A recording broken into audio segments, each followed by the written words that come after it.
क्योंकि कई बार पहले भी, अभी कुछ दिनों पहले की ही बात है, एक बहन जी ने फ़ोन किया और फ़ोन कर कर कहा कि आप योग के ऊपर बहुत बोलते हैं। मेरी आपसे रिक्वेस्ट है कि कृपया भक्ति को समझाने का प्रयास भी करें। फ़ोन पे उनसे चर्चा हुई और मैंने उन्हें कह दिया कि भई भक्ति योग में कोई अंतर नहीं है। ठीक, अगर आप पानी को कहिए H2O, H2O और उसे कहिए वाटर या पानी, तो कितना अंतर है? H2O जो है वो थोड़ा साइंटिफिक नेम हो गया। H2O जो है वो थोड़ा-सा साइंटिफिक नेम हो गया, टेक्निकल वर्ड हो गया। और जो पानी है, जो वाटर है, वो एक बोलचाल की भाषा में जो हम बोलते हैं, वाटर कहते हैं पानी को। तो H2O और वाटर में कितना फ़र्क है? बस उतना ही फ़र्क है योग और भक्ति में। योग एक वैज्ञानिक दृष्टि से दिया हुआ नाम है, ठीक? और भक्ति, ऐसा नहीं कि भक्ति वैज्ञानिक दृष्टि से दिया हुआ नाम नहीं है, भक्ति भी है, परंतु भक्ति ज़्यादा व्यावहारिक है। अर्थात भक्ति शब्द का प्रयोग व्यावहारिकता में अधिक है। इतना ही फ़र्क है योग और भक्ति का, कोई विशेष फ़र्क नहीं है। आज हम इस विषय को समझने का प्रयास करेंगे कि भक्ति क्या है और आत्म अनुसंधान, आत्मा पर अनुसंधान क्या है, भक्ति क्या है और आत्मा पर अनुसंधान क्या है। इन दो विषयों को ही हम चर्चा में लेंगे और इन दोनों विषयों के बीच में संबंध क्या है, इन दोनों विषयों के बीच में संबंध क्या है वह भी समझने का हम प्रयास करेंगे। तो आत्म अनुसंधान, सेल्फ एनालिसिस या सेल्फ रिसर्च, एनालिसिस का मतलब हो जाएगा विश्लेषण, आत्म विश्लेषण, आत्म अवलोकन। लेकिन आत्म अनुसंधान, स्वस्वरूप अनुसंधान, स्वस्वरूप बोधेन, शास्त्रों में जो शब्द प्रयोग हुआ है, तो विवेक चूड़ामणि में भी इस विषय को आगे के श्लोकों में लिया गया है। तो विवेक चूड़ामणि के अंदर हमने यह देखा कि ब्रह्म ज्ञान का अधिकारी कौन है, ब्रह्म ज्ञान का अधिकारी कौन है, ब्रह्म ज्ञान का साधन क्या है। तो ब्रह्म ज्ञान के साधन में साधन चतुष्टय की चर्चा आती है। कल हमने साधन चतुष्टय पर चर्चा पूरी सुनी है, ठीक, जिसमें कि विवेक है, वैराग्य है, साधन में षट संपत्ति है, षट संपत्ति में शम दम उपरति तितिक्षा समाधान मुमुक्षता, यह 6 चीजें षट संपत्ति में आती हैं। और चौथा साधन है मुमुक्षता, मुमुक्षता अपने आप में साधन है। चौथा साधन मुमुक्षता है, षट संपत्ति में शम दम उपरति तितिक्षा समाधान और श्रद्धा, यह षट संपत्ति है। और मुमुक्षता जो है वो स्वयं ही चतुर्थ साधन है। तो साधन चतुष्टय के अंदर विवेक, वैराग्य, षट संपत्ति और मुमुक्षता, ये 4 साधन बताए गए हैं ब्रह्म ज्ञान के लिए। ब्रह्म ज्ञान का मार्ग सबको मिल सकता है, लेकिन ब्रह्म ज्ञान सबको नहीं हो पाता। ब्रह्म ज्ञान का मार्ग सबको मिल सकता है, लेकिन उसका फल, वो उसका लक्ष्य सबको प्राप्त नहीं होता। ठीक है? तो ब्रह्म ज्ञान का मार्ग ही मिलता है। उस मार्ग पर जो विवेक से, वैराग्य से, षट संपत्ति से, मतलब शम दम उपरति तितिक्षा श्रद्धा और समाधान, ये 6 षट संपत्ति का प्रयोग करते हुए, विवेक वैराग्य का प्रयोग करते हुए और मुमुक्षता, जिनके अंदर मुमुक्षता है, ये साधन रूप में प्रयोग होते हैं। और साथ ही साथ जो तर्क वितर्क में कुशल हो, वैराग्यवान हो, विवेकवान हो, सत्य नित्यानित्य विवेक बोध जिसको हो, ऐसा व्यक्ति अधिकारी होता है, ब्रह्म ज्ञान का अधिकारी बनता है। तो ब्रह्म विद्या का अधिकारी कौन है, इस पर भी हमने चर्चा कर लिया। और ब्रह्म विद्या का साधन क्या है, इस पर भी हमने चर्चा कर लिया है। ठीक है जिज्ञासु? तो अब इसी श्रृंखला में बातें आगे बढ़ेंगी और हम चर्चा करेंगे कि आत्म अनुसंधान क्या है, आत्मा का अनुसंधान क्या है, आत्मा का अनुसंधान, और फिर भक्ति क्या है। तो स्वयं को जानने की प्रक्रिया, स्वयं को जानने की जो प्रक्रिया है, वही तो आत्मा का अनुसंधान है। क्या आप शरीर हैं? उपनिषदों में आत्म अनुसंधान पर बहुत सारी बातें लिखी गई, आत्मा के अनुसंधान पर बहुत सारी बातें लिखी गई। क्या यह शरीर है? क्या हम शरीर हैं? क्या हम इंद्रियां हैं? क्या हम मन हैं? और क्या हम बुद्धि हैं? क्या हम चित्त हैं? क्या हम अहंकार हैं? क्या हम बुद्धि हैं? क्या हम तीन गुण हैं? क्या हम पंचभूत हैं? क्या हम तन्मात्राएं हैं? हम क्या हैं? मनोबुद्धि अहंकार चित्तानि नाहं शिवोहम शिवोहम शिवोहम शिवोहम। ठीक। मैं मन से परे, बुद्धि से परे, चित्त से परे, अहंकार से परे, अंतःकरण चतुष्टय, इनसे परे मैं कुछ और हूं। तो मैं कौन हूं? तुम हो कौन, कहां से आए, कहां है निज घर तेरा, यही कारण तू भरमत डोले, तन तज कहां बसेरा। तो तुम हो कौन, कहां से आए, कहां है निज घर तेरा, यही कारण तू भरमत डोले। तुम हो कौन और तुम कहां से आए हो, तुम्हारा घर कहां है, यही तो तुम्हें जानना है, यही तो आत्म अनुसंधान का विषय है। तो जो आत्म अनुसंधान करता है वही लक्ष्य को प्राप्त करता है। योग का लक्ष्य उसी को प्राप्त होता है, ब्रह्म विद्या भी उसी को प्राप्त होती है, क्योंकि अयम आत्मा ब्रह्म से आत्मा को ही ब्रह्म सिद्ध किया गया है। कोई अलग विषय नहीं है आत्मा और ब्रह्म। ठीक। तो यही चर्चा आदि गुरु शंकराचार्य भी अपने आगे के सूत्रों में करते हैं साधन चतुष्टय के अंतर्गत। तो साधन चतुष्टय में हमने देखा कि 4 प्रकार के साधन बताए गए हैं, विवेक, वैराग्य, षट संपत्ति और मुमुक्षुता। तो मुमुक्षुता के बारे में क्या कहा गया? मुमुक्षुता के बारे में क्या कहा गया? अहंकारादिदेहांतान बंधान ज्ञान कल्पितान स्वस्वरूपावबोधेन मोक्तुमिच्छा मुमुक्षुता। अर्थात अहंकार से लेकर देह पर्यंत जितने अज्ञान कल्पित बंधन हैं, उनको अहंकार से लेकर मतलब बुद्धि, अहंकार, मन, चित्त, संस्कार, उनमें कई संस्कार, पंचभूत, तन्मात्राएं, ज्ञानेंद्रियां, कर्मेंद्रियां, यह सब जीव का स्वरूप है। तो अहंकार से लेकर इस स्थूल देह पर्यंत जितने भी अज्ञान कल्पित बंधन, ये सब बंधन है। चित्त भी बंधन है, बुद्धि भी बंधन है, अहंकार भी बंधन है, मन भी बंधन है, पंचभूत भी बंधन है, तन्मात्राएं भी बंधन है, ज्ञानेंद्रियां भी बंधन है, कर्मेंद्रियां भी बंधन है, सब कुछ तो बंधन ही है। तो ये सारी चीजें बंधन युक्त हैं।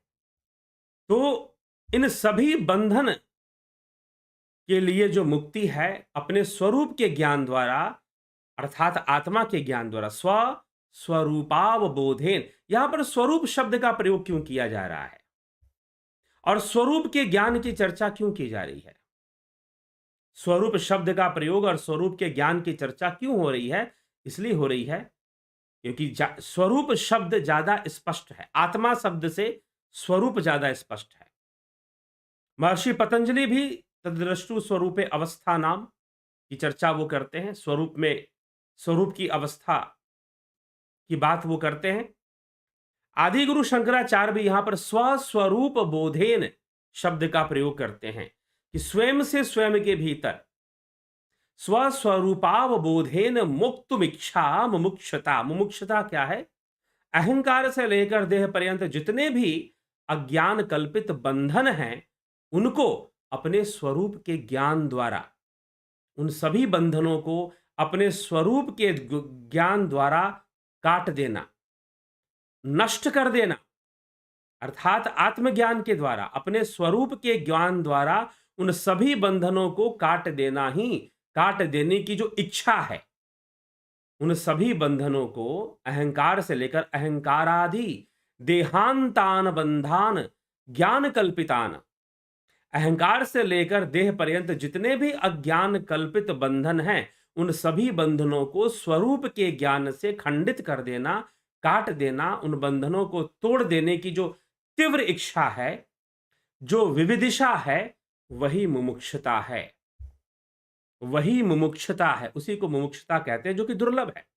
आदि गुरु शंकराचार्य ने कहा कि दुर्लभम त्रय में वेद देवानुग्रह हेतुकम मनुष्यत्वम मुमुक्षत्वम महापुरुष संश्रय। कि दुर्लभ है, तीन चीज है, मनुष्यता दुर्लभ है, उसके बाद मुमुक्षुता दुर्लभ है, और महापुरुष का आश्रय दुर्लभ है। तो ये दुर्लभ वस्तुएं बताई गई हैं। तो दुर्लभता में मुमुक्षुता आती है, तो इसीलिए मुमुक्षुता क्या चीज है? अहंकार से देह पर्यंत जितने भी अज्ञान कल्पित बंधन हैं, उन सभी बंधनों को स्वरूप के ज्ञान से, स्वस्वरूपावबोधेन, आदि गुरु शंकराचार्य, स्वरूप के ज्ञान से उनको खंडित कर देने की जो तीव्र इच्छा है, वही मुमुक्षुता है, वही मुमुक्षुता है। अब मुमुक्षुता मंद भी हो सकती है, किसी के अंदर मोक्ष प्राप्ति की बड़ी तीव्र इच्छा हो, किसी के अंदर थोड़ी सी इच्छा हो। तो अब उसके बारे में आदि गुरु शंकराचार्य कहते हैं कि कैसे फिर सफलता मिलेगी भाई, अगर कम है मुमुक्षुता तो। क्या कहते हैं? तो वो कहते हैं कि मंद मध्यम रूपापि वैराग्येन क्षमादिना प्रसादेन गुरु सेयम प्रवृद्धा सूयते फलम। वह जो मुमुक्षुता है, किसी के अंदर मंद होती है, किसी के अंदर मध्य होती है, मध्यम होती है। मंद मध्यम रूपापि वैराग्येन क्षमादिना प्रसादेन गुरु सेयम प्रवृद्धा सूयते फलम। अर्थात किसी की मुमुक्षुता मंद होती है, मध्यम होती है, लेकिन तीव्र नहीं होती। मोक्ष कामना तो है, मोक्ष प्राप्ति की इच्छा तो है, लेकिन उसमें तीव्रता नहीं है, उसमें बेचैनी नहीं है कि आदमी उसके बिना रह ही ना सके। ठीक है, मोक्ष के बिना। तो जब ऐसी मुमुक्षुता नहीं है, मंद मुमुक्षुता है या मध्यम मुमुक्षुता है, तो भी वैराग्य तथा शम आदि षट संपत्ति और गुरु की सेवा, गुरु कृपा से मिल जाने से, अगर मान लीजिए कि मुमुक्षुता थोड़ी सी भी है, उसमें अगर वैराग्य का सहयोग मिल जाए, शम दम आदि षट संपत्ति का सहयोग मिल जाए, और साथ में गुरु का अनुग्रह भी प्राप्त हो जाए, गुरु की सद्भावना, गुरु की कृपा भावना, कृपा दृष्टि भी अगर हो जाए, मतलब कि आपके मुमुक्षुता से अगर गुरु के अंदर थोड़ी प्रसन्नता आ जाए, तो निश्चय ही वो कृपा दृष्टि डाल देंगे, उनकी प्रसन्नता अगर जुड़ गई तो अगर ऐसा हो जाए, तो निश्चय ही फिर क्या होने वाला है, आपको सफलता मिल जाएगी, ब्रह्म ज्ञान के मार्ग पर आपको सफलता मिल जाएगी, ऐसा कहा जा रहा है। फिर आगे कहते हैं कि वैराग्यम च मुमुक्षुत्वम तीव्र यस्य तो विद्यते तस्मिन्ने वार्थवन्तः स्यु फलवन्तः शमादयः। जिस पुरुष में वैराग्य और मुमुक्षुता तीव्र होती है, उसी में शमादि चरितार्थ और सफल होते हैं।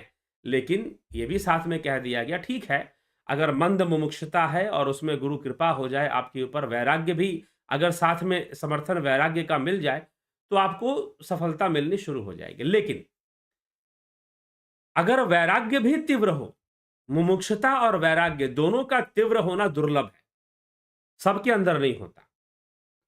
कई बार मुमुक्षुता तो होती है लेकिन वैराग्य नहीं होता। लेकिन सबसे बड़ी चीज क्या है, देखिए, आदि गुरु शंकराचार्य का जो विषय है, यहां पर मुमुक्षुता ही महत्वपूर्ण विषय है। मुमुक्षुता का होना ही सर्वोपरि है, सर्वोपरि है, ये ध्यान रखिए। मुमुक्षुता मतलब क्या है कि अहंकार से लेकर देह पर्यंत जितने भी अज्ञान युक्त बंधन हैं, उन सभी बंधनों को स्वरूप के ज्ञान से, स्वरूप के ज्ञान से खंडित करने की जो तीव्र इच्छा है, तोड़ो कारा तोड़ो, कारा कारा से बाहर निकलने की जो तीव्र इच्छा है, ठीक, बंधन से मुक्त होने की, सांसारिक यह जो इंद्रियों का बंधन है, अहंकार से देह पर्यंत। क्योंकि कई बार हम मोक्ष की बातें, छोटी सी जुबान आदमी बड़ी बड़ी बातें बहुत आसानी से कह जाता है, बड़ी बड़ी बातें बहुत आसानी से कह जाता है। तो मोक्ष शब्द का मुंह से प्रयोग कर लेना बड़ा आसान है कि ऐसा कर लो तुमको मोक्ष मिल जाएगा, वैसा कर लो तुमको मोक्ष मिल जाएगा। अरे भाई, पहले यह तो समझो मोक्ष किस चिड़िया का नाम है, पहले तो यह तो समझो, क्यों, क्या मोक्ष करना, मोक्ष प्राप्त करके भला करना ही क्या है, क्यों तुम्हें मोक्ष प्राप्त करने की आवश्यकता है। तो फलाने महात्मा जी ने कह दिया कि भाई ऐसा पूजा करवा लो मोक्ष हो जाएगा, काशी में चले जाओ मोक्ष हो जाएगा, तीर्थ यात्रा कर लो मोक्ष हो जाएगा। हाँ, ठीक है। तो मोक्ष के कई उपाय बताए जा रहे हैं, लेकिन अब भगवान शिव कहते हैं इदम तीर्थमीदम तीर्थ भ्रमंती, इदम तीर्थमीदम तीर्थ भ्रमंती, ठीक ना। तामसा जना आत्मतीर्थम न जानन्ति कथम मोक्षम वरानने, आत्मतीर्थम न जानन्ति कथम मोक्षम वरानने, ठीक। तो जो आत्म तीर्थ को नहीं जानते, जो स्वयं को ही नहीं जानते, वो जो आत्मा को नहीं जाना, वो परमात्मा को क्या जानकर करेगा और क्या दावा करेगा, क्या दावा करेगा, ठीक है। तो इसीलिए होता क्या है कि आदमी बहुत जल्दी कुएं का मेंढक बनने के लिए तैयार हो जाता है, और फिर सारी भाषा कोई अनुसंधान करना नहीं उसको, और किसी आसमानी ताकत को मानना है कि ये लोक है, वो लोक है, वो लोक है, वो लोक है, ऐसा लोक है, वैसा लोक है। प्रैक्टिकल वे में आपके पास कुछ है ही नहीं। अगर आपके सामने कोई चीज है जिसको आपको जानना चाहिए, तो सर्वप्रथम वो आपकी आत्मा है, ठीक है, वो आपकी आत्मा है। तो ये हमें सर्वप्रथम जानने का विषय है। तो ये ना जानकर अगर आदमी कुछ और जानने का, इसीलिए यहां पर कहा जा रहा है कि मोक्ष क्या है, स्वरूप के ज्ञान से, अहंकार से देह पर्यंत सारे बंधनों को काटने की तीव्र इच्छा, यह मोक्ष मुमुक्षुता कही जाती है। और बंधनों का कट जाना ही मोक्ष है, बंधनों का कट जाना ही मोक्ष है। और जब तक आप, अब कुछ लोग बोलेंगे कि नहीं भाई, जीव तो कभी ब्रह्मलीन हो ही नहीं सकता, जीव तो जीव ही रहेगा, हमेशा जीव रहेगा। जीव तो जीव ही रहेगा, ठीक है, वो हमेशा ही जीव रहेगा। तो मतलब हमेशा इंद्रियों के बंधन में रहेगा, यह मानना पड़ेगा। हमेशा पंचभूतों के बंधन में रहेगा, यह भी मानना पड़ेगा। अगर आप कहते हो कि जीव हमेशा जीव ही रहेगा, तो इसका मतलब वो हमेशा पंचभूतों के बंधन में रहेगा, हमेशा इंद्रियों के बंधन में रहेगा। और अगर आप ये कहते हो कि नहीं, जीव की अलग सत्ता है, तो कहीं ना कहीं वो ईश्वरीय सत्ता को सीमित कर रहा है, क्योंकि दो सत्ताएं अगर होंगी, अगर दो सत्ताएं होंगी, तो कहीं ना कहीं वो एक दूसरे को सीमित करना शुरू कर देंगे। अगर अगर मान लीजिए पृथ्वी पर कितने राज्य हैं, उनके अलग अलग राजा, प्रधानमंत्री, प्रेसिडेंट हैं, उनकी अलग अलग सरकारें हैं, तो सब एक दूसरे को लिमिट कर रहे हैं, सबकी अपनी अपनी सीमा निश्चित है। तो जब आप बात करते हो कि नहीं दो सत्ता है, तीन सत्ता है, तो इसका मतलब ये तीनों सत्ताएं किसी ना किसी पॉइंट पर, किसी ना किसी पॉइंट पर बंधन में आ जाएंगी, एक दूसरे को सीमित कर देंगे, लिमिटेड कर देंगे एक दूसरे को, कहीं ना कहीं ये आ जाएगा ये चीज, ठीक है। तो ये हमें फिर विचार करना पड़ेगा कि भाई जीव की सत्ता है कि नहीं है। तो जीव की सत्ता बंधन युक्त है, जीव बंधन युक्त है, जीव का अस्तित्व भी बंधन में है, इंद्रियों के बंधन में, पंचभूतों के बंधन में, अंतःकरण के बंधन में जीव का अस्तित्व है। यही बात समझ में आती है। बाकी अगर कोई बात, क्योंकि देखिए मैं जो यहां बात बोलता हूं किसी का पक्षधर नहीं हूं, कौन किस मत से जुड़ा हुआ है, कौन गौड़िया मठ से जुड़ा हुआ है, कौन जो है आर्य समाज से जुड़ा हुआ है, ठीक है भैया। अगर आपने बिना रिसर्च किए, without any research, personal research, किसी की किताब पढ़कर ही नहीं मात्र मान लेना, आपका व्यक्तिगत बिना रिसर्च के, अनुसंधान किए, उस तर्क पर गए, आप जब मानते हैं कि जीव की सत्ता है, तो कैसे जीव की सत्ता है? और यह विचारधारा विकसित कब हुई है? तो यह भी आपको थोड़ा सा गौर करना पड़ेगा कि यह विचारधारा कब विकसित हुई है। तो जीव का जो अस्तित्व है वह बंधन युक्त है, बंधन में होने के कारण ही जीव जीव है, बंधन में होने के कारण ही जीव जीव है, ठीक। तो विचार कर ले, अच्छे से समझ ले इस विषय को। तो स्वरूप की उपलब्धि, स्वरूप की उपलब्धि मतलब स्वरूप का ज्ञान होना। स्वरूप का ज्ञान होने का तात्पर्य आत्मा का ज्ञान होना, आत्मज्ञान होना, और स्वरूप ज्ञान के द्वारा जो इस बंधन को काट सकता है, जो इस बंधन को नष्ट कर सकता है, वो मोक्ष की प्राप्ति करता है। इसीलिए कहा गया, इदम तीर्थमिदम तीर्थ भ्रमंती तामसा जना आत्म तीर्थम न जानंती कथम मोक्षम वराणे। बहुत सारे तीर्थों की यात्रा करने वाले वो तामसी लोग जो आत्म तीर्थ को नहीं जानते हैं, मोक्ष उनके लिए नहीं होता, उन्हें मोक्ष की प्राप्ति नहीं हो सकती है। तो आत्मतीर्थ सर्वोपरि हो जाता है। और आदि गुरु शंकराचार्य यहां पर यही समझा रहे, आत्मतीर्थ वैराग्यम च मुमुक्षुत्वम तीव्रम यस्य तो विद्यते तस्मिन्ने वार्थवन्तः शिव फलवन्तः समादयः। जिस पुरुष में वैराग्य और मुमुक्षुत्व तीव्र होते हैं उसमें शम आदि चरितार्थ होते हैं। तो मुमुक्षुता सर्वोपरि है, मुमुक्षुता सर्वोपरि है। कहोगे वैरागी बन जाओ, आप कहोगे कि शम दम का पालन करो, ब्रह्मचर्य का पालन करो, हाँ,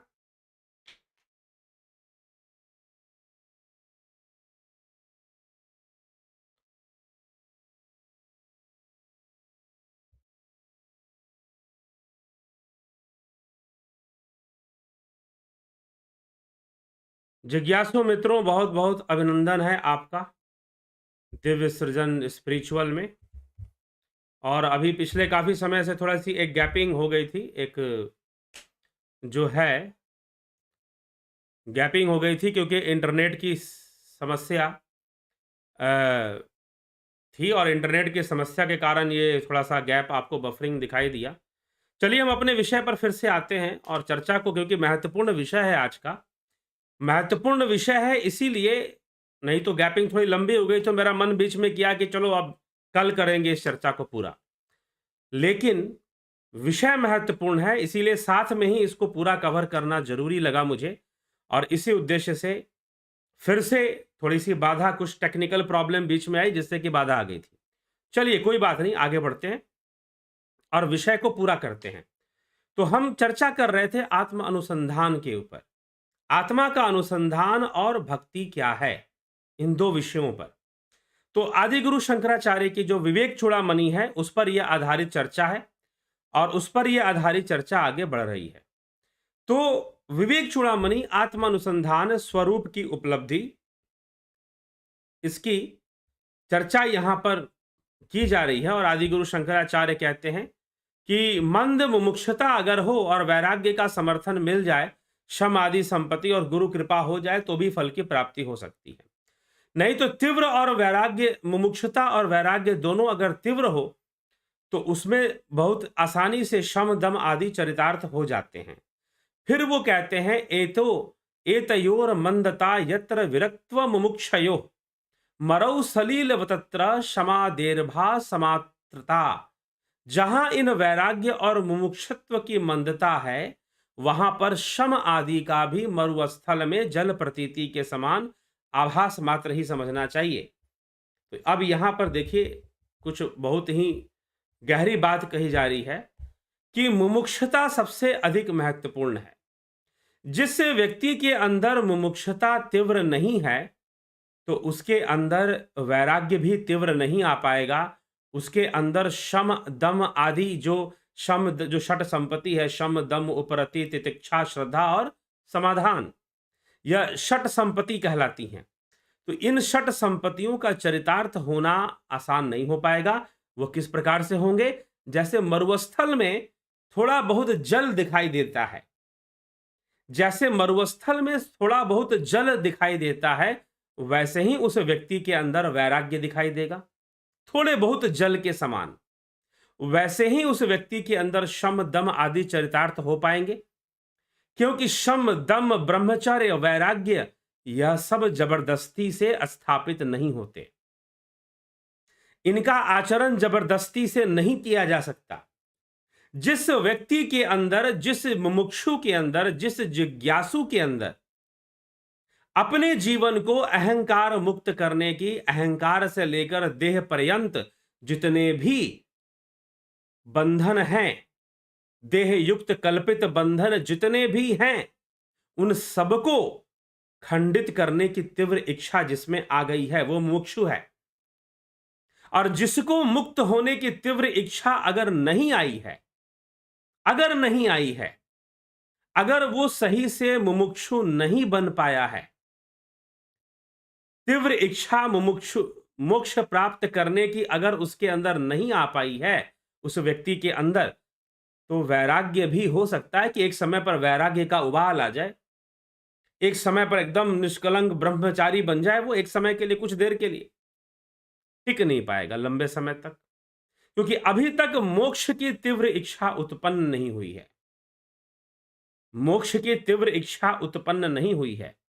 तो आदि गुरु शंकराचार्य यहां पर अपना एक दावा दे रहे हैं कि भाई जिसको बंधन मुक्त होने की, अहंकार से लेकर देह पर्यंत जितने भी कल्पित विषयों का बंधन है, उन सभी बंधनों को खंडित कर कर मुक्त होने की जिसकी इच्छा नहीं है, वह वैराग्य का पालन, वैराग्य भी उसमें पनपेगा नहीं। शम शम दम आदि षट संपत्ति भी उसमें कैसे दिखाई देंगी? जैसे मरुस्थल में पानी दिखाई देता है।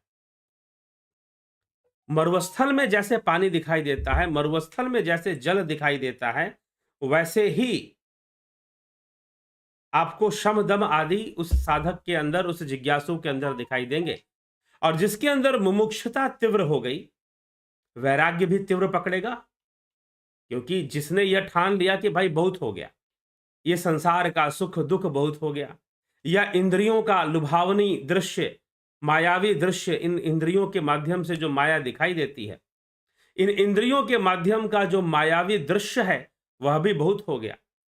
बहुत सुख भोगा, बहुत दुख भोगा, बहुत व्यंजन खाए, बहुत नहीं खाए, बहुत कुछ जीवन में चल रहा है, बहुत धन कमा लिया, फिर भी सुखी तो नहीं हो पाए। और जिसने ये जान लिया, जिसने इस इंद्रियों के रहस्य को समझ लिया कि ये किस प्रकार से भ्रमित करती हैं, किस प्रकार से दुखी करती हैं, तो इनसे, इनके बंधन से मुक्त होना ही उचित है। जिसके मन में जबरदस्ती नहीं, जबरदस्ती तुम मोक्ष के मार्ग पर चलो, जबरदस्ती तुम बैरागी बनो, जबरदस्ती तुम ब्रह्मचर्य का पालन करो। गुरुजी लगे हुए हैं चेलों को जबरदस्ती करवाने में, ठीक है, डंडा मार मार के। तो जबरदस्ती वाली बात नहीं है, मुमुक्षुता जबरदस्ती नहीं आ सकती है। इसलिए मुमुक्षुता दुर्लभ है, मुमुक्षुता महत्वपूर्ण है। अगर आप उच्च कोटि के मुमुक्षु हो जाओगे तो आपके अंदर वैराग्य भी आएगा। आपके अंदर, आपके लिए शम दम उपरति तितिक्षा श्रद्धा और समाधान, इनका पालन करना भी आपके लिए सरल हो जाएगा, अगर मुमुक्षुता आपके अंदर आ गई तो। तीव्र मुमुक्षुता आपके लिए, तो इसीलिए मुमुक्षुता सबसे बड़ा साधन बनती है। इसलिए मंद मुमुक्षुता से काम नहीं चलेगी। जिसके अंदर मुमुक्षुता मंद होती है ना, तो उसके अंदर वैराग्य कैसे दिखाई देगा? जैसे समंदर में, जैसे कि मरुस्थल में थोड़ा थोड़ा पानी कहीं कहीं दिख जाएगा भ्रम के रूप में। मृग मरीचिका जिसको कहते हैं, मरुस्थल में क्या होता है, रेत के ऊपर ना जब धूप, जब सूर्य की किरणें गिरती हैं तो वो चमकती हैं, और उनकी चमक से ऐसा लगेगा जैसे कि पानी है वहां पर। दूर से देखोगे पानी नजर आएगा, लेकिन पानी होता नहीं है। यही तो मृग मरीचिका है, वो भागेगा पानी के लिए, लेकिन पानी वहां पहुंचेगा, पानी मिलेगा नहीं, पानी मिलेगा नहीं। यही यही तो है। आदमी बाहर से वैरागी दिखना शुरू कर देता है, आदमी बाहर से वैरागी दिखता है, दाढ़ी बाल बढ़ा लिया गया है, कपड़े रंगवा लिए गए, आदमी बाहर से वैरागी दिखता है, लेकिन अंतर में कितना वैरागी है। जबरदस्ती ब्रह्मचर्य का पालन करवाया जा रहा है कि अरे कर भाई, ब्रह्मचर्य का पालन कर, स्वस्थ होने के लिए कर। नहीं, जब तुम्हारे अंदर मुमुक्षुता आ जाएगी, मुमुक्षा अर्थात मोक्ष प्राप्ति की कामना। मोक्ष का अर्थ क्या है? अहंकार से देह पर्यंत जितने भी कल्पित विषयों का बंधन है, उन सभी बंधनों से, बंधनों को काटने की जो इच्छा है, खंडित करने की जो इच्छा है, वही मुमुक्षुता है। और खंडित हो जाना ही मोक्ष है, खंडित हो जाना ही मोक्ष है। ठीक है, तो यही हमें समझना है। तो इसलिए मुमुक्षुता को बहुत महत्व दिया गया है यहां पर। तो चलिए, तो वैराग्य तभी आएगा, शमदम तभी काम करेंगे, नहीं तो जबरदस्ती के काम नहीं करने वाले। तो इतना पहले अच्छे से समझ लेना चाहिए। अब आगे कहते हैं, आगे कहते हैं कि मोक्ष कारण सामग्र्याम भक्तिरेव गरीयसी स्वस्वरूपानुसंधानम भक्तिरित्यभिधीयते स्वात्म तत्वानुसंधानम भक्तिरित्य परे जगुः। मुक्ति की कारण रूप सामग्री में मोक्ष कारण सामग्र्याम, मोक्ष कारण सामग्र्याम, अर्थात मोक्ष प्राप्ति के कारण रूप जो सामग्री में भक्ति रेव गरीयसी, भक्ति ही सबसे बढ़कर है। अगर आपको मोक्ष प्राप्त करना है तो सबसे बड़ी सहायता कौन करेगी? भक्ति करेगी। भक्ति से ही मोक्ष होगा, भक्ति से ही मोक्ष होगा। लेकिन अब भक्ति क्या चीज है? हाँ, भक्ति से ही मोक्ष हो जाएगा जी, हम भक्ति करेंगे, अब हम बैठ गए कुछ करने के लिए। कोई व्रत कर रहा है, कोई उपवास कर रहा है, कोई नाम ले रहा है, कोई कुछ कर रहा है। बहुत कुछ लोग किए जा रहे हैं भक्ति के नाम पर। तो भक्ति करे सब लोग संतो, मनमुख थाई ना पाई, भक्ति करे पर विधि ना जाने, दूजे रे मन लाई। भक्ति करे पर विधि ना जाने, दूजे रे मन लाई। सही से पता ही नहीं तो फिर करोगे क्या? भक्ति के नाम पे पता नहीं क्या क्या कर जाओगे, लेकिन भक्ति नहीं कर पाओगे।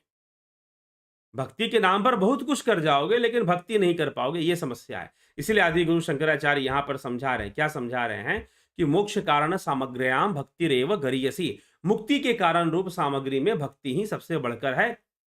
और अपने वास्तविक स्वरूप का अनुसंधान करना, स्वस्वरूपानुसंधानम भक्तिरित्यभिधीयते, स्वस्वरूपानुसंधानम भक्तिरित्यभिधीयते, स्वात्म तत्वानुसंधानम भक्तिरित्यपरे जगु,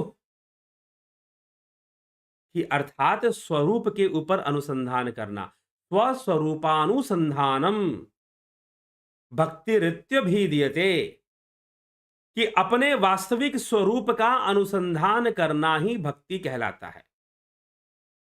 कोई कोई स्वात्म स्वात्म तत्वानुसंधानम, स्वात्म तत्व का अर्थात आत्म तत्व का अनुसंधान करना ही भक्ति है। तो पहले तो ये जान लो कि भक्ति क्या है। आदि गुरु शंकराचार्य यहां पर 32वां श्लोक, 32वें मंत्र में यहां पर विवेक चूड़ामणि के अंतर्गत यहां पर वो भक्ति तत्व की चर्चा करते हुए कह रहे हैं कि भक्ति क्या है। मोक्ष के प्राप्ति में जो सबसे बड़ी जो सामग्री है, मोक्ष प्राप्ति में जो सबसे बड़ी जो सामग्री है वो स्वयं भक्ति है। जो सर्वश्रेष्ठ है वो भक्ति है। लेकिन भक्ति क्या है? स्वस्वरूपानु अनुसंधानम, कि अपने स्वरूप पर आत्मा का अनुसंधान करना ही भक्ति है। कुछ लोग उसे स्वात्म तत्वानु अनुसंधानम कहते हैं, कि स्व आत्म तत्व का अनुसंधान करना ही भक्ति है। तो भक्ति क्या कह रहे हैं आदि गुरु शंकराचार्य? यहां पर भक्ति कह रहे हैं कि स्व स्वरूपानुसंधानम भक्तिरित्यभिधीयते, स्वात्म तत्वानुसंधानम भक्तिरित्यपरे जगुः। स्वात्म तत्व का अनुसंधान ही भक्ति है, वास्तविक स्वरूप का अनुसंधान ही भक्ति है, और स्वात्म तत्व का अनुसंधान ही भक्ति है। ठीक है, स्वात्म तत्व का अनुसंधान ही भक्ति है, स्वरूप का अनुसंधान ही भक्ति है। तो भक्ति और योग में कोई अंतर नहीं है। भक्ति और योग में कोई अंतर नहीं है। मैंने पहले ही कहा कि आप H2O बोलो और वाटर बोलो, एक ही बात है, एक ही बात है। ठीक, तो H2O बोलो या वाटर बोलो, एक ही बात है। तो इसलिए H2O, योग और भक्ति कुछ ऐसा ही संयोग है। योग थोड़ा सा ज्यादा साइंटिफिक टर्म हो जाता है, भक्ति व्यवहारिकता में ज्यादा प्रयोग किया जाता है। भाई भक्ति करो, सबको भक्ति करनी चाहिए। लेकिन भक्ति और एक योग एक ही विषय है। स्वरूप का अनुसंधान ही योग है, स्वरूप का अनुसंधान ही भक्ति है। स्वरूप का अनुसंधान ही योग है और स्वरूप का अनुसंधान ही भक्ति है। ठीक, इस प्रकार से समझना चाहिए। और यही आदि गुरु शंकराचार्य यहां समझाने में लगे हुए हैं कि भाई भक्ति क्या चीज है। तो वो कह रहे हैं कि वास्तविक स्वरूप का अनुसंधान, स्वस्वरूपानुसंधानम भक्तिरित्यभिधीयते, स्वात्म तत्वानुसंधानम भक्तिरित्यपरे जगु। स्वात्म तत्व का अनुसंधान करना ही भक्ति है, स्वरूप का अनुसंधान करना ही भक्ति है। क्योंकि अद्वैत का मुख्य लक्ष्य आत्मा है, आत्मा है। योग का मुख्य लक्ष्य स्वरूप है। अब आप कहोगे कि जी नहीं, भक्ति का लक्ष्य तो वो भगवान जी हैं, वैकुंठ में जो वास करते हैं। वैकुंठ में जो वास करते हैं वो भगवान ही भक्ति का लक्ष्य हैं। तो भगवान तो भगों से संपन्न है, गुणों से संपन्न नहीं है वो, और भगों से संपन्न है। ठीक, ये हमें मानना पड़ेगा। तो गुणों से संपन्न कुछ नहीं होता, गुणों का बंधन होता है, ये ध्यान रखिएगा। ये संपूर्ण आप बंधन में है, गुणों के बंधन में, आपका जीवन गुणों के बंधन में है। आपका जीवन भी गुणों के बंधन में ही है। ठीक, तो गुणों का बंधन मौजूद है यहां पर, लेकिन जो आत्मा है, जो ब्रह्म तत्व है, वह बंधन से परे है, वह गुणातीत है, वह भावातीत है, इसलिए उसे भावातीत और गुणातीत कहा गया। इंद्रियों से परे है वो। इंद्रियों की सीमा है, इंद्रियां सत्य नहीं देखती। इंद्रियां वही देखती हैं जो इंद्रियों के देखने की क्षमता है। इंद्रियां उससे आगे नहीं देख पाती हैं। इसीलिए संसार कैसा दिखाई देता है, जैसी हमारी इंद्रियां हैं वैसा ही हमें संसार दिखाई देता है। इंद्रियां चश्मा की तरह है। काला चश्मा पहनोगे, काली चीजें नजर आएंगी, काला काला सब पर शेड में नजर आएगा सब कुछ। लाल चश्मा पहनोगे, चीजें लाल नजर आनी शुरू हो जाएंगी। बल्ब के ऊपर आप लाल प्लास्टिक लगा दो, लोग लगा देते हैं, वो लाल रोशनी फेंकने लग जाती है। हरा लगा दो तो हरी रोशनी फेंकेगी, नीला लगा दो नीली रोशनी, पीला लगा दो पीली रोशनी। तो ये इंद्रियों की गति है। इसलिए इंद्रियां जो देखती हैं वह सत्य नहीं है, सीमित है, मिथ्या है, बिल्कुल सही नहीं है। जैसे रज्जु में सर्प की भ्रांति हो जाती है या भ्रम हो जाता है, वैसे ही ये संसार है। इंद्रियों के माध्यम से दिखने वाला संसार वह वैसा ही है। ठीक, क्योंकि इंद्रियों की क्षमता पर निर्भर है, जो भी दिखाई देगा वह इंद्रियों की क्षमता पर निर्भर है। ये यहां पर विषय आ जाता है कि इंद्रियों की क्षमता पर निर्भर है सब कुछ। तो इसीलिए स्वरूप, इंद्रियों से दिखने वाला विषय स्वरूप नहीं है, आत्मा नहीं है। आत्मा इंद्रियों से परे है, इंद्रियातीत है। इसीलिए आत्म अनुसंधान करो, आत्मा ही तुम्हारा लक्ष्य है। अद्वैत में आत्मा ही लक्ष्य है। कोई भगवान, कोई आसमानी ताकत जो ऊपर से बैठा है हमारे ऊपर कृपा बरसा देगा, हमारे साथ चमत्कार कर देगा, हमारे साथ ऐसी कोई किसी भी ऐसी शक्ति को, किसी भी ऐसी शक्ति को अद्वैत या पतंजलि का योग सूत्र इस प्रकार से जिसको हम मानकर चलते हैं, मानकर चलते हैं, तो बिना जाने क्यों मानते हो? ठीक, तो बिना जाने मानते ही क्यों हो? तो ऐसी किसी भी शक्ति को नहीं माना जाता है। अद्वैत विचारधारा ऐसी किसी भी शक्ति को नहीं मानती है। इसी कारण से वो क्या कहती है कि आत्मा की प्राप्ति करना, आत्मा का अनुसंधान करना, स्वरूप का अनुसंधान करना ही भक्ति है। भक्ति क्या है? आज का यह प्रश्न है, भक्ति क्या है? तो उत्तर मिल गया, आत्मा का अनुसंधान करना ही भक्ति है, स्वरूप का अनुसंधान करना ही भक्ति है। तो सनातन धर्म की विशेषता है यह। उपनिषद विचारधारा की विशेषता है कि आत्मा महत्वपूर्ण है। आप इस फर्क को समझिए कि विदेशी विचारधाराओं में, जिनको आप धर्म कहते हैं, आप कहते हो बहुत सारे धर्म है, बहुत सारे धर्म नहीं हुआ करते, इसीलिए बार बार रिपीट करके बताना पड़ता है कि धर्म के आधार पर, अगर धर्म की हम निरुक्त में चले जाएं, एपिस्टेमोलॉजी में अगर हम चले जाएं, धर्म शब्द के एपिस्टेमोलॉजी में हम चले जाएं, तो धर्म शब्द जो है वह रिलीजन नहीं है। इसलिए एक ही धर्म है ऐसा कहा जाता है। ऐसा कहा जाता है कि एक ही धर्म है। वहां पर किसी आसमानी ताकत का महत्व है, और यहां आपको उपदेश दिया जा रहा है अपनी आत्मा का अनुसंधान करो। No thy self. ठीक है, अपनी आत्मा का अनुसंधान करो, यह उपदेश यहां दिया जा रहा है। स्वरूप का अनुसंधान करो, आत्मा का अनुसंधान करना ही भक्ति है, स्वरूप का अनुसंधान करना ही भक्ति है। आदि गुरु शंकराचार्य विवेक चूड़ामणि के अंतर्गत किस श्लोक में, तो 32वें श्लोक में 32 नंबर 32वें श्लोक में भक्ति की यह परिभाषा दे रहे हैं कि आत्मा का अनुसंधान करना ही भक्ति है, स्वरूप का अनुसंधान करना ही भक्ति है, और यही सनातन धर्म की विशेषता है। यही सनातन धर्म विश्व की दूसरी मान्यताओं से, जो किसी आसमानी ताकत को मानने में लगे हुए हैं, और ऐसी बात नहीं है, हिंदू समाज में भी बहुत सारे लोग किसी न किसी आसमानी ताकत को मानते हैं, कुछ ऐसी ही सत्ता को मानने में जो लगे हुए हैं। आत्मा का अनुसंधान छोड़ दिया, आत्म तीर्थ को छोड़कर जो भटक रहे हैं, और आत्मा का अनुसंधान छोड़कर जो भटक रहे हैं, भला वो कैसे उनको सनातनी कैसे कहा जाए?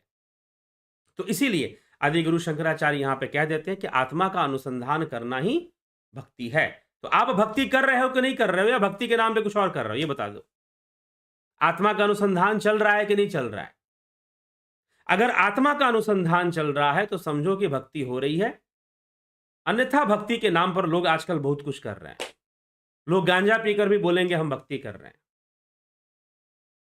ठीक है? तो भक्ति के नाम पर आजकल बहुत कुछ चल रहा है। आप विचार करें, यहां पर मैंने ये शास्त्र प्रमाण आपको दे दिया है। आत्म अनुसंधान करना ही भक्ति है, स्वरूप अनुसंधान करना ही भक्ति है। यह शंकर भाष्य के ऊपर है, शंकराचार्य की वाणी के ऊपर यह आदिगुरु शंकराचार्य ने जो विवेक चूड़ामणि में जो दिया है, उस पर उन्होंने ये बात बताई है। तो आप समझे, विचार करें और आत्मान्वेषण करें कि क्या आपकी भक्ति हो रही है कि नहीं हो रही है, आप भक्ति कर रहे हैं कि नहीं कर रहे हैं, आपका योग आगे बढ़ रहा है कि नहीं बढ़ रहा है। अगर आत्म अनुसंधान में लगे हैं तो आप भक्ति के मार्ग पर हैं, निश्चय ही हैं। और अगर आत्म अनुसंधान में अगर आप नहीं हैं तो आप भक्ति के मार्ग पर ना हैं, ऐसा समझे, ठीक? हाँ, बाकी देव पूजन का मार्ग, भावनात्मक मार्ग, वो अपनी जगह पर उसका अलग विषय है। लेकिन यहां पर भक्ति शब्द और भक्ति के लिए, और भक्ति और योग में ये दो शब्द क्या अलग अलग है? एक ही अर्थ है। भक्ति का मतलब जुड़ना, विभक्ति का मतलब अलग होना, योग का मतलब जुड़ना, वियोग का मतलब अलग होना। दोनों शब्दों का अर्थ अलग अलग नहीं है। इसीलिए मैंने प्रारंभ में ही कह दिया कि योग और भक्ति में इतना ही अंतर है जितना कि वाटर और H2O। अगर तुम H2O बोलो और फिर वाटर बोलो, बात तो एक ही है।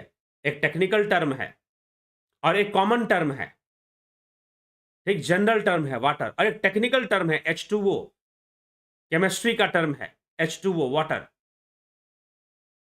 ठीक? हाइड्रोजन और ऑक्सीजन मिलकर वाटर बना देते हैं। तो H2O एक टेक्निकल, इसीलिए योग एक टेक्निकल टर्म है और भक्ति एक व्यवहारिक, एक कॉमन टर्म है जो इस्तेमाल होता है। भक्ति और योग में कोई बहुत बड़ा अंतर नहीं है। तो चलिए, बहुत इतना ही अंतर है, शब्दों का ही, बोलने का, उच्चारण का ही अंतर है, बाकी एक ही प्रक्रिया है। तो पीछे भी मैंने इस विषय पर चर्चाएं की हैं, योग और भक्ति में क्या अंतर है, ठीक है? तो चलिए आगे बढ़ते हैं और आपके टिप्पणियों को भी देखते हैं, कमेंट्स को भी देखते हैं। समय काफी हो गया है, बीच में व्यवधान के कारण भी समय बढ़ गया, कोई बात नहीं, चलते हैं, आगे बढ़ते हैं। गीता ज्ञान और उपनिषद ज्ञान देने के लिए बहुत बहुत आभार गुरुजी। मेरा मन पुराणों की कथाओं से हट गया है, तत्व ज्ञान में रुचि बढ़ गई है। बहुत अच्छी बात है। जब पंच महाभूत में बायो आ जाता है तो प्राणों को 24 तत्वों में क्यों गिना जाता है? पंच महाभूत में बायो आ जाता है, बायो शब्द किसके लिए आप प्रयोग कर रहे हैं? और नहीं जी, पंच महाभूत भी 24 तत्वों के अंतर्गत है। 24 तत्वों में पंच महाभूत भी आ जाते हैं। बुद्धि, अहंकार, मन, चित्त, फिर पंच ज्ञानेंद्रियां, पंच कर्मेंद्रियां, पंचभूत और पंच तन्मात्राएं, इनको मिलाकर 24 तत्व होते हैं। 5वां 25वां पुरुष है, ठीक? तो पंच महाभूत भी 24 तत्वों के में 5 तत्व ये भी आते हैं। मुमुक्षु श्री कृष्ण क्या जन्म से ही सेल्फ रियलाइज थे, या उनको गुरु संदीपनी ने आत्मज्ञान का मार्ग दिखाया? वो जन्म से भी सेल्फ रियलाइज थे क्योंकि वो जन्म सिद्ध थे, इसी कारण से वो सिद्ध भी थे। लेकिन जो आत्मज्ञान की जो प्रक्रिया है गुरु के द्वारा, उससे भी वो जुड़े, उसको भी उन्होंने प्राप्त किया।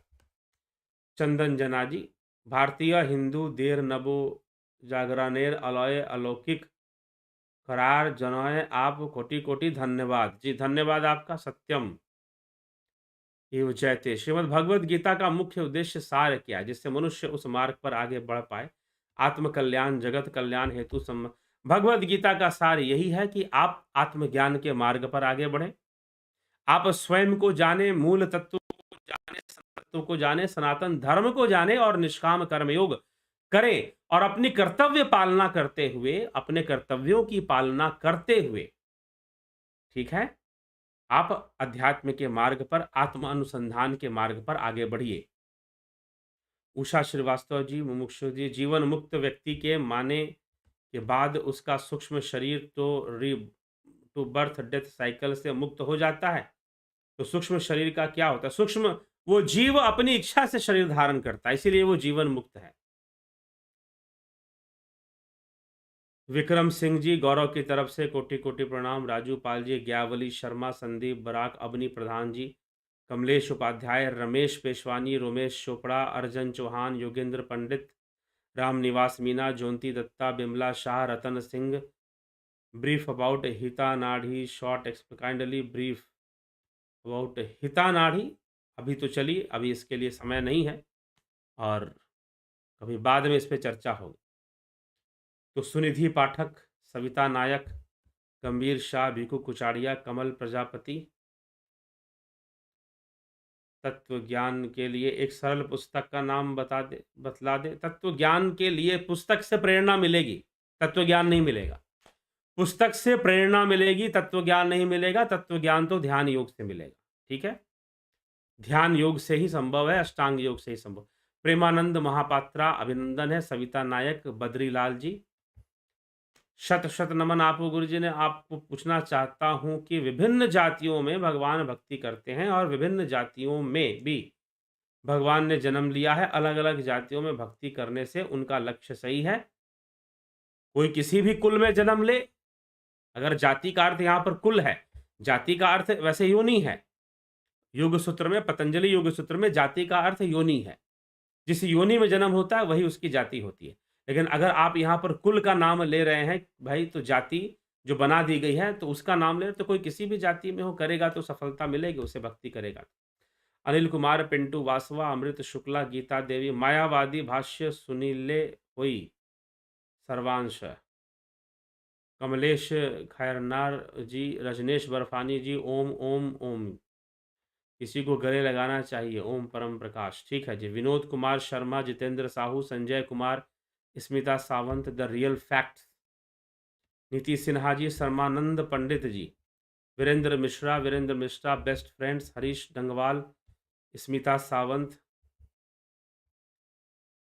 आपकी आवाज नहीं आ रही है, अब तो आवाज आ रही होगी, आवाज तो क्लियर है फिलहाल। हाँ, बीच में गड़बड़ हो गया था, इंटरनेट कनेक्शन का डिस्कनेक्शन हो गया था। चलिए, जयप्रकाश यादव, महात्मा मैं ऐसा समझता हूं,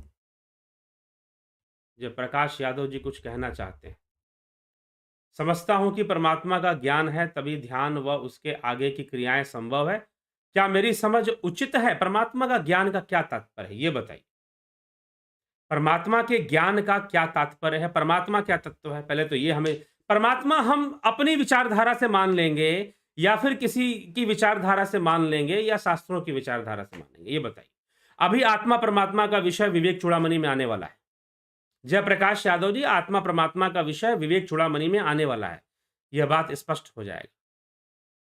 आपको जो भी ज्ञान हो रहा है वो परमात्मा की अभिव्यक्ति है, परमात्मा का ज्ञान नहीं है। अगर आप ये कहते हो कि घट में यहां प्रकाश दिख गया और मुझे परमात्मा का ज्ञान हो गया, जी नहीं, अभिव्यक्ति है, मैनिफेस्टेशन है, विवर्त है, ठीक ठीक है। तो अगर आप ये सोचते हैं कि मुझे परमात्मा का ज्ञान है तभी मैं ध्यान व उसके आगे की क्रियाएं संभव है, जी नहीं, ऐसा बिल्कुल नहीं, ठीक। क्योंकि परमात्मा भावातीत है, इसको भावातीत कहा गया है। आपको जिस भी वस्तु का ज्ञान है वो वस्तु भावातीत नहीं है। अगर आपको यहां प्रकाश दिखाई दे रहा है तो वो प्रकाश भी भावातीत नहीं है,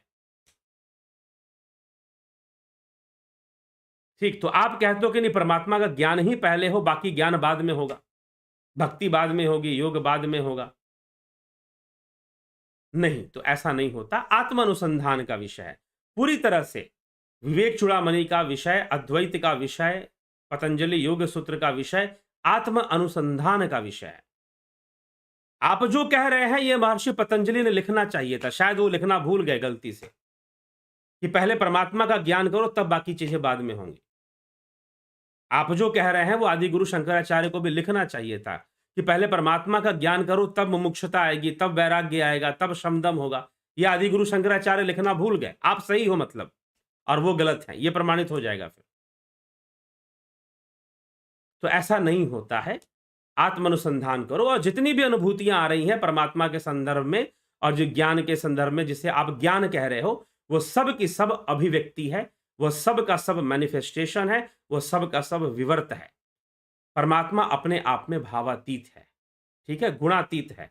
तो ये समझिए, वो तो लक्ष्य में आ जाएगा ना, परमात्मा का ज्ञान तो लक्ष्य बन जाएगा, लक्ष्य है वहां पर। मनगढ़ंत संस्थाओं की मनगढ़ंत बातों से मुक्त रहिए और शास्त्रों पर आकर टिकिए। लोगों ने अपनी बाजार खड़ा करने के लिए, अपना झंडा गाड़ने के लिए मनगढ़ंत विचारधाराओं को शुरू कर देते हैं। मनगढ़ंत विचारधाराओं को वो शुरू कर देते हैं, यहां समस्या हो जाती है। ठीक, इसीलिए यह आवश्यकता है कि गीता क्या कहती है उसका हम सही से एक एक श्लोक का अध्ययन करें, कोई कोई चुन चुन के अध्ययन ना करे। इसलिए विवेक चूड़ामणि पर पूरी चर्चा शुरू की जा चुकी है और हो रही है। चलिए, महा ठीक, गीता देवी कन्याकुमारी जी, गीता देव, जय आदि शंकराचार्य, जय मां कामाख्या, सोमनाथ शिंदे जी, बहुत अभिनंदन। संजय हलदर, हम कौन है, कहां से आए हैं, यही तो जानना लक्ष्य है। आत्म अनुसंधान का विषय है यह, आत्म अनुसंधान का विषय है।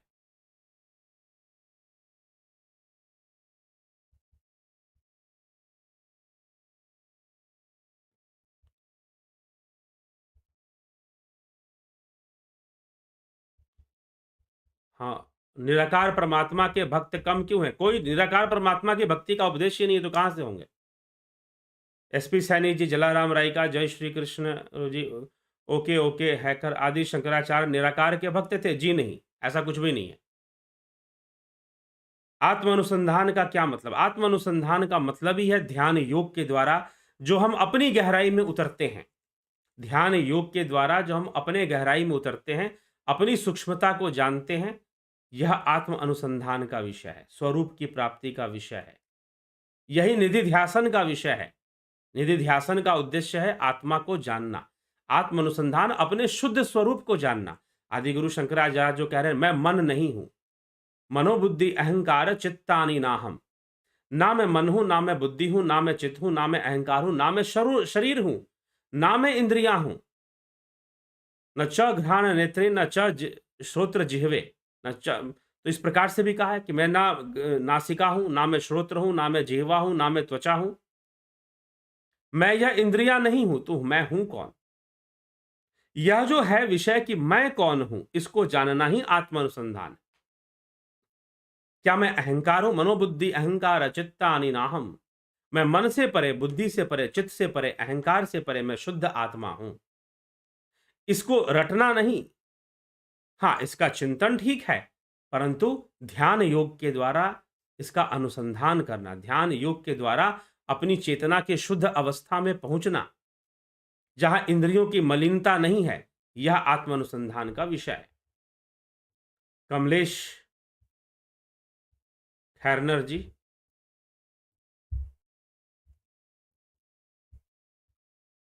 चलिए, अनुसंधान का अर्थ बताने की कृपा करें। संस्कृत अनुसंधान का जो अर्थ है, आत्मा का अनुसंधान, अर्थात उस पर काम करना, एक तरह का उस पर संधान करना। ठीक, अनुशासन का क्या अर्थ होता है बताइए? अनुशासन का क्या अर्थ होता है? योग अनुशासन का विषय है, जो स्वयं के ऊपर स्वयं के द्वारा शासन किया जाए, वह अनुशासन है। तो अनुसंधान का अर्थ भी है स्वयं का संधान है, आत्मा के ऊपर रिसर्च करना अनुसंधान का विषय है। नंदुरी पद्मा जी, आदि कुशवाहा जी, गुरुजी, तंत्र और योग में क्या डिफरेंस है? तंत्र और योग में तंत्र और योग में ये दोनों अलग-अलग विषय हैं, पहली बात तो ये है। हाँ, एक दूसरे के पूरक हो सकते हैं। तंत्र मतलब टेक्निक, तंत्र का मतलब है टेक्निक का प्रयोग करना, ठीक? और योग, योग का मतलब है जो योग है चित्तवृत्ति निरोध करना, स्वरूप की उपलब्धि करना, वो योग का विषय है। ठीक, आगम और निगम क्या है बताया जा चुका है। पहले ही हम इस पर आगम निगम पर पहले ही चर्चा हम कर चुके हैं। ठीक? तो आगम निगम की व्याख्या पहले ही वीडियोज़ में हो चुकी हैं, आप उसको देख सकते हैं। नंदूरी पद्मा जी, बलवंत सिंह गोहिल जी, Shankar Prasad ji. When some cult labels the supreme guru Adi Shankaracharya as a Mayavadi, it pains a lot. How come who gave so things to realize the Atman Brahman be termed as a Mayavadi? Because their ego satisfies by calling him Mayavadi. अगर कोई आदि गुरु शंकराचार्य को मायावादी कहता है तो अपने अहंकार की संतुष्टि के लिए कहता है, उसका अपना अहंकार कहीं ना कहीं संतुष्ट हो रहा होता है इसलिए कहता है। ठीक है, तो ब्रह्मवादी हम ब्रह्मवादी कह सकते हैं, अद्वैतवादी कह सकते हैं, सबसे अच्छा शब्द है अद्वैतवादी। आदि कुशवाहा श्री विद्या पंचविद्या महाविद्या ब्रह्म विद्या आत्मविद्या पराविद्या क्या है बताया जा चुका है, पहले चर्चा हो चुकी है। जो विषय चलता है उसी विषय पर आप कोशिश करें ज्यादातर प्रश्न रखें, क्योंकि आप कुछ ऐसा प्रश्न रखते हैं तो फिर उस विषय को बोलना इसका मतलब 2 घंटा और लगाओ, ये हो जाता है। ठीक है, दयानंद जी, चंद्रेश्वर पांडे जी, बहुत अभिनंदन आपका। हरिमोहन गुप्ता प्रणाम। ज्ञान कहता है सूर्य चलता है, विज्ञान कहता है स्थिर है, कृपया मार्गदर्शन करें। ज्ञान कहता है सूर्य चलता है, विज्ञान कहता है कि स्थिर है। कहां पर कहता है? कौन सा ज्ञान कहता है कि सूर्य चलता है और कौन सा विज्ञान कहता है कि स्थिर है, यह बता दीजिए। विज्ञान तो ऐसा बिल्कुल नहीं कहता कि सूर्य स्थिर है, तो ये प्रश्न ही बहुत गड़बड़ हो जा रहा है कि ज्ञान कहता है कि सूर्य चलता है, विज्ञान कहता है कि स्थिर है। कैसे बता दें, कृपया इसको स्पष्ट कर दें। ठीक है, सूर्य की भी अपनी उम्र है, अपनी आयु है, इसे विज्ञान भी मानता है और शास्त्र भी मानते हैं।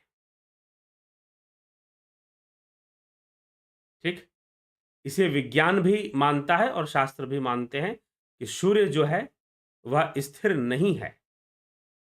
सूर्य की भी अपनी आयु है, वो भी अपना जीवन जी रहा है। यह विज्ञान का भी मानना है और शास्त्रों का भी मानना है। तो ऐसा कहीं पर भी नहीं है कि ज्ञान कहता है कि सूर्य चलता है और विज्ञान कहता है कि स्थिर है। पता नहीं कौन सा ज्ञान कहता है। बाइबल में लिखा हुआ है, बाइबल कुरान में माना गया है कि सूर्य चलता है। हमारे उपनिषदों में या हमारे ग्रंथों में या फिर ज्योतिष के अंदर भी ऐसी मान्यता नहीं है कि सूर्य चलता है। चलने का मतलब क्या? वो परिक्रमा करता। हाँ, वह किसी दूसरे महासूर्य की परिक्रमा करता, वो एक अलग बात है। लेकिन जो सूर्य के अपने सौरमंडल में जो 9 ग्रह हैं, वह सूर्य की परिक्रमा करते हैं, सूर्य उनकी परिक्रमा नहीं करता है। सूर्य इसीलिए देवता है, पंच देवों में सूर्य की पूजा होती है। पृथ्वी के ऊपर जो ऊर्जा है वो सूर्य के कारण है। यह हमारे शास्त्र भी मानते हैं कि पृथ्वी की पर ऊर्जा का जो भी संचालन है वो सूर्य स्वयं करता है। उपनिषदों में चर्चा हो चुकी। हरिमोहन गुप्ता जी, आप उपनिषदों के वीडियो पर जाइए, इशादी 9 उपनिषद पर पूरी चर्चा हो चुकी है, आप उसको सुनिए, उसमें सूर्य के ऊपर चर्चा की गई है। संपूर्ण ऊर्जा का स्रोत सूर्य है, उपनिषदों के अनुसार भी और आज के वैज्ञानिक अनुसंधान के अनुसार भी। हाँ, दूसरे कुछ जो रिलीजन वाले जो ग्रंथ हैं, बाइबल कुरान जिनको आप बोलते, उनकी विचारधारा इससे भिन्न है, वहां पर सूर्य चलता है। लेकिन हमारे शास्त्रों में, यहां तक कि ज्योतिष वेदांग में ज्योतिष भी एक शास्त्र है, तो ज्योतिष के अनुसार सूर्य पृथ्वी की परिक्रमा नहीं करता, ग्रहों की परिक्रमा नहीं करता, ग्रह सूर्य की परिक्रमा करते हैं। यही ज्योतिष के अंदर भी मान्यता है, ज्योतिष शास्त्र में भी मान्यता है।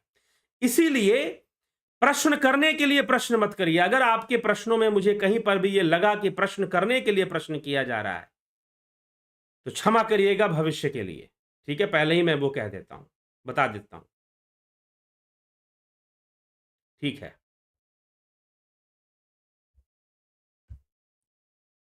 ब्रजेश सिंह जी, क्या आप सदगुरु से डिस्कशन कर सकते हैं? कैसे, किस विषय पर करना है डिस्कशन, बताओ भाई? किस विषय पर सदगुरु से डिस्कशन किया जाए? टॉपिक क्या होगा और क्यों किया जाए? ठीक? तो ये चीज़ है, हो सकता है कि कई विषयों पर उनकी और मेरी विचारधारा एक हो जाए, एक जैसी हो जाए। तो फिर किस विषय पर आप डिस्कशन करेंगे? तो वो विषय स्पष्ट हो तब तो हम उस पे कुछ कह सकते हैं। तो चलिए, इसी के साथ मैं विचारों को यहाँ विराम दूँगा। अगर कल फिर आदिगुरु शंकराचार्य की इस अद्भुत ग्रंथ विवेक चूड़ामणि के अगले विषयों पर हम चर्चा लेकर आएँगे, आगे के विषयों पर चर्चा करेंगे। तो अभी फ़िलहाल आपसे अध्यात्म अध्यात्म तो एक कॉमन विषय है, कॉमन टर्म है अध्यात्म। लेकिन एक विशालता के साथ उसमें उसको समझने का प्रयास करना, वो एक विषय है कि उसमें भी कौन-सा विषय, उसमें भी कौन-सा विषय, अध्यात्म में बहुत सारे विषय हैं, जीव है, आत्मा है, ब्रह्म है, मन है। अध्यात्म के अंदर स्पिरिचुअलिटी भी है, साइकोलॉजी भी है। ठीक, हमारे भारतीय अध्यात्म में साइकोलॉजी भी है, स्पिरिचुअलिटी भी है, सारी चीज़ें आ जाती हैं। ठीक? You will become popular, popular होने के लिए नहीं करना है, ठीक है? पॉपुलर होने के लिए नहीं करना है ब्रजेश सिंह जी। हाँ, कोई निष्कर्ष निकालना है, किसी निष्कर्ष पे पहुँचना है तो अवश्य चर्चा करें, कोई दिक्कत नहीं है। लेकिन पॉपुलर तो बहुत लोग हो जाते हैं। पॉपुलर होना क्या है, एक मिस वर्ल्ड है वो भी पॉपुलर हो जाती है। लेकिन कोई किस क्षेत्र में पॉपुलर होना चाहता है या कोई किस क्षेत्र में लोग उसे जानते हैं, वो एक अलग-अलग उसका इम्पोर्टेंस होता है। और ऐसे लोग हैं, कई ऐसे लोग हैं, विभूतियाँ, अगर हम इतिहास पढ़ेंगे ब्रजेश सिंह जी, ऐसी कई विभूतियाँ हुई हैं, जीते जी उनको दुनिया नहीं जानती थी। उनके काम को भी दुनिया नहीं पूछती थी। लेकिन उनके मृत्यु के बाद उनके काम को दुनिया ने देखा, समझा और जानना चाहा। इसीलिए कर्म ही सर्वोपरि है। कर्म ही सर्वोपरि, हम अपना कर्म करते जाएँगे। किसी मोड़ पर कोई सद्गुरु मिल गए, कोई महागुरु मिल गए, कोई मिल गए तो उससे चर्चा हो जाएगी। ठीक है? किसी मोड़ पर। लेकिन हमारा अपना कर्म ही महत्वपूर्ण रखता है। कोई टेक्निक यूज़ को करना, कोई तिड़कमबाजी यूज़ करना कि ऐसे पॉपुलर हो जाते हैं, वैसे पॉपुलर हो जाते हैं, इसकी कोई महत्वाकांक्षा नहीं है।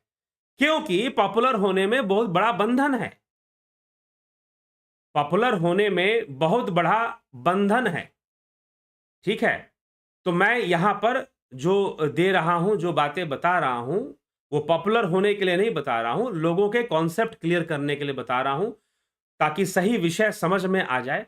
धर्म क्या है, अध्यात्म क्या है, साधना क्या है, आत्म अनुसंधान क्या है, स्वरूप की उपलब्धि क्या है, जीव क्या है, ब्रह्म क्या है, माया क्या है, इन सब के कॉन्सेप्ट्स क्लियर हो जाएँ लोगों को और सनातन धर्म मजबूत हो जाए। इस उद्देश्य से मैं यह चर्चा कर रहा हूं और कोई उद्देश्य नहीं है कि लोग मुझे सद्गुरु समझें, मुझे विश्व गुरु समझें, ऐसा कोई लक्ष्य नहीं है। जहां तक हो सका अध्यात्म के मार्ग पर मानवता की सहायता कर सकूं, लोगों को की सहायक बन सकूं, बस उतना ही है। और लोग चाहे कोई गुरु मानना है, ना मानना है, मैं तो खुद कहता हूं कि मत मानो। ठीक है? तो ये चीज़ है। तो किसी मोड़ पर कोई सद्गुरु मिल जाएँगे, कोई मिल जाएगा तो उनसे भी चर्चा कर लेंगे, उसमें कोई वो नहीं है। लेकिन कोई पॉपुलर होने की कोई तीव्र इच्छा या पॉपुलर होने की कोई अति जिज्ञासा, ऐसा कुछ नहीं है। हाँ, कोई मिल जाएगा तो बहुत अच्छी बात है, कर लेंगे, कोई करने में कोई दिक्कत नहीं है। लेकिन स्पेशली पॉपुलर होने के लिए करेंगे, ऐसा कोई तीव्र इच्छा नहीं। क्योंकि कोई इच्छा ही नहीं है, क्योंकि साधु होना, संत होना, यह प्रदर्शन का विषय नहीं है, यह वेश का विषय नहीं है। ठीक है? तो इसीलिए मैं तो बार-बार यहाँ पर राजा जनक का नाम लेते रहता हूँ, उनकी पद्धति में मैं विश्वास करता हूँ, राजा जनक की पद्धति में। तो इसीलिए वह साधु संत मैं बन जाऊँ या फिर कुछ ऐसा हो जाए, तो गोस्वामी तुलसीदास जी लिखते हैं, कई कई तरह की बातें उन्होंने साधु संतों के बारे में लिखी हैं। तो सकारात्मक भी लिखी हैं और नकारात्मक भी लिखी हैं, सब तरह से उन्होंने लिखा है। तो इस तरह से कई बातें हैं, तो ऐसा कोई वह नहीं है कि लोग मुझे गुरु मानें और सद्गुरु मानें और कुछ हो जाए, तो ऐसा कोई तीव्र इच्छा नहीं है, ठीक है? कॉन्सेप्ट्स क्लियर हो जाएँ लोगों के, मैं कर पाऊँ, बहुत अच्छी बात है और बहुत सारे हमारे समाज में संस्थाएं और डेरे के नाम पर, संस्थाओं के नाम पर जो चीजें चल रही हैं, बहुत सारी ऐसी चीजें हैं जो लोगों को भ्रमित कर रही हैं, जो सनातन धर्म से तोड़ रही हैं। भक्ति के नाम पर कुछ और कर रहे हैं लोग। इसीलिए आज यहां भक्ति का विषय स्पष्ट करना पड़ा। विवेक चूड़ामणि में भक्ति क्या है यह बताया गया है और उसे स्पष्ट करना पड़ा। ठीक है, तो चलिए आगे बढ़ते हैं और कल चर्चा करते हैं। कल फिर आपसे मिलते हैं। बहुत बहुत आभार आप सभी का।